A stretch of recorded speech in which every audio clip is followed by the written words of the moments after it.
DreAllDay.com. What's up, everybody? Dre Baldwin, Dre All Day. Now, as the first round of the NBA playoffs winds down or heats up, depending on what team you play, what team you cheer for, at least we know one of the top two seeds in the East or the West, being the Spurs, Thunder, Pacers, and Heat. We know at least one of them took care of business the way we kind of expected them to. Was the Miami Heat crushed the Charlotte Bobcats 4 straight game sweep. And I mean, looking at the other 3 top seeds, the Spurs have been in a dogfight with the Dallas Mavericks, which I think is going to continue. The Pacers right now got their backs against the wall, down 3-2 as of the recording of this video.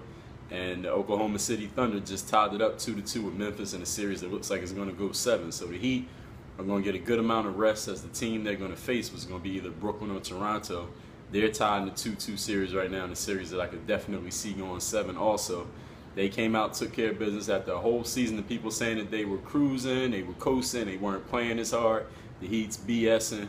They came out and dominated like no other team in the playoffs has dominated so far. They're the only team that hasn't lost a game yet.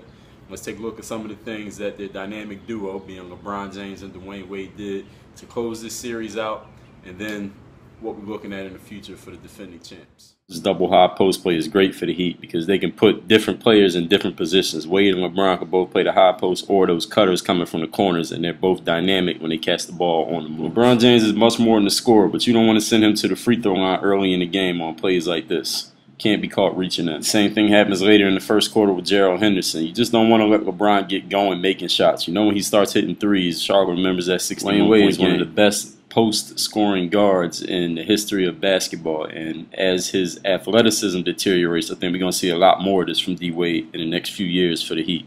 Oh yeah, he's not leaving. Here's Wade again in the post, and the Bobcats thought about double teaming here. You can't go halfway on a double team. Either you come or you don't. Chris Douglas-Roberts on the island, he has no chance. Playing against the defending champs, you're down 3 games and nothing. Mistakes will kill you. You can't make these type of mistakes if you want any chance of winning this game. This is like a 1 versus 16 in the NCAAs. LeBron James has been amazingly efficient from everywhere on the floor this season for the Heat, and once he gets hitting shots, especially those free throws they let him get early, then he starts hitting all type of shots. Shots like this, which you pretty much give up to any player in the NBA. But he's making them. He's making his free throws. He gets going, you're in trouble. One of the great things about the Heat's offense is that they have so many dynamic players. You got a guy like Bosh who can play the 4 or the 5 position. He can go from the post to the top of the key. And then LeBron James and Dwayne Wade basically can play 3 positions. LeBron can basically play all 5 positions. And they can move around in so many different ways. You can interchange those 3 guys with basically any 3 other players at any positions, and it's going to work because they're so dynamic. LeBron got knee in the lower thigh here at one point in the game, and we know sometimes he gets hit and he stays down for a minute, but LeBron James is like the bionic man. He gets down and we know he's getting up. I remember seeing this happen, and I said when they come back from commercial, LeBron James is going to be walking like nothing ever happened. He's going to keep dominating this game like nothing ever happened, and that's pretty much what did happen.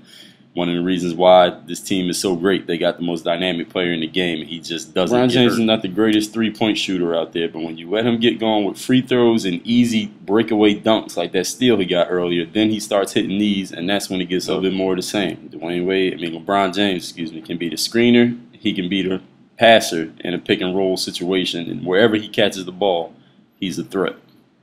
Charlotte fought hard without Al Jefferson in this deciding game of the series, and it was still a pretty close game at this point. But these type of turnovers, 2 points you don't get and the 2 you give up easily to the Heat, are the type of plays that turn games. Chris Douglas-Roberts is a game defender here. He's in position.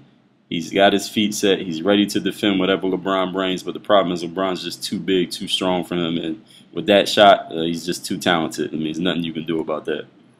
And again, as I mentioned earlier, they let him get to the line with a few free throws. They let him get a couple breakaway dunks. Once a player who can score sees the ball go in the basket that easily with those easy shots, then they start making harder shots. Gerald Henderson takes his turn here defensively.